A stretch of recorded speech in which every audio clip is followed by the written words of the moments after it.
Doctor Rajesh Kumar Dwivedi ji, आत्मा के अध्यक्ष राजगृह शाह जी, जो हमारे किसान भी हैं यहाँ के, किसान श्री चंदन जी, और हम लोगों के प्रखंड उद्यान पदाधिकारी शशि भूषण यादव जी जो हमारे बगल में बैठे हुए हैं। इन्होंने दिखाया किशनगंज में इन्होंने मशरूम की जो खेती की है और किसानों का कैसे फायदा हो रहा है। अभी थोड़े से समय में इन्होंने मुझे बहुत कुछ बताया है, इसलिए और मंच का संचालन कर रहे हैं उपाध्याय जी। मित्रों, अब समय पहले वाला नहीं रहा।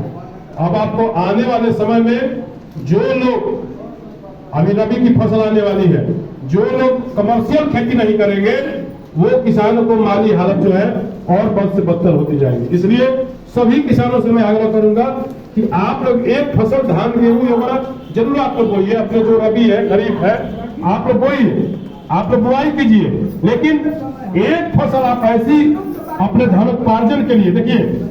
दो चीजें, आप नारी शक्ति के आप लोग प्रतीक हैं और आप लोग मेरी बातों को ध्यान से सुनिए।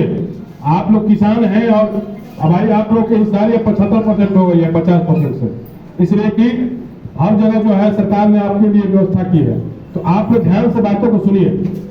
आप लोग किसान यहाँ से उपस्थित है। आने वाले समय में अभी सबसे बड़ा जो है अर्थव्यवस्था का ऋण भारत देश आजाद हुआ 1947 में, तो इस जवाहरलाल नेहरू का जो गणना हुआ तो जनगणना हुई और उसके बाद से देखा गया कि इनकम का रिसोर्स भारत का क्या है, तो भारत एक कृषि प्रधान देश है।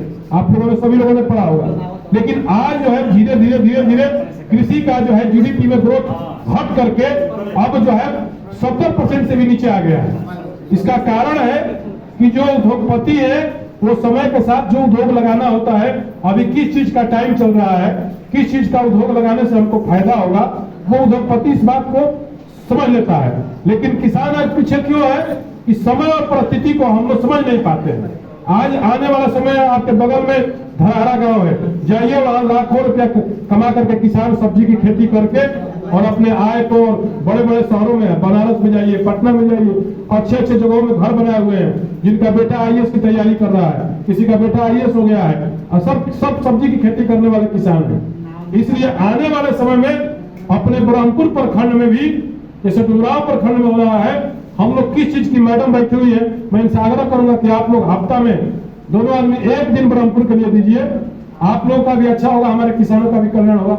ज्यादा नहीं, एक पंचायत आप लोग चलिए, मिट्टी की जांच हम लोग करें, कौन सी ऐसी जगह है जहाँ की हम लोग सब्जी की खेती कर सकते हैं, कौन सी ऐसी जगह है जहाँ मशरूम की खेती कर सकते हैं, कौन सी जगह है जहाँ अधिक धान की खेती हो सकती है, कौन सी खेती ऐसी है, और पिपरमेंट की अभी खेती हो रही है, लाखों बीघा जाइएगा तो दक्षिणी क्षेत्र में रोहतास में पिपरमेंट की खेती हो रही है।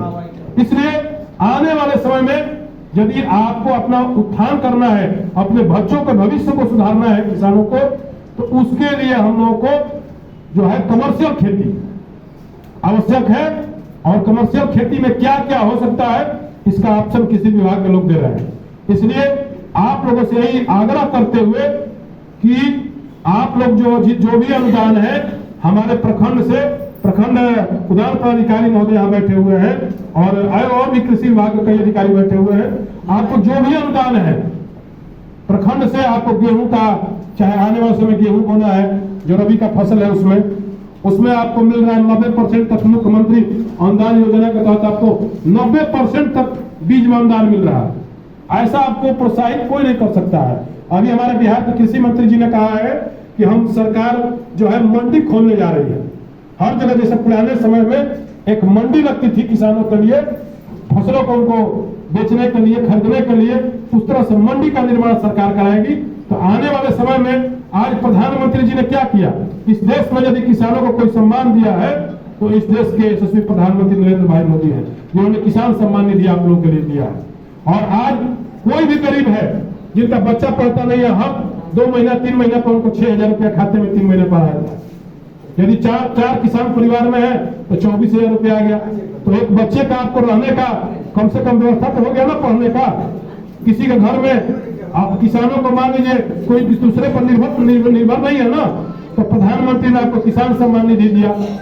आज MSP लागू करने जा रही है, मिनिमम सेल प्राइस जो है, मूल्य दर भारत सरकार जो है लागू करने जा रही है कि आपको गेहूं का फसल कितना में सरकार मिनिमम में खरीदेगी, आपको जो है मिनिमम में धान कितना में खरीदेगी। तो एमएसपी की पॉलिसी सरकार लाने जा रही है, तो आने वाले समय में किसानों के लिए बहुत लाभकारी हुआ।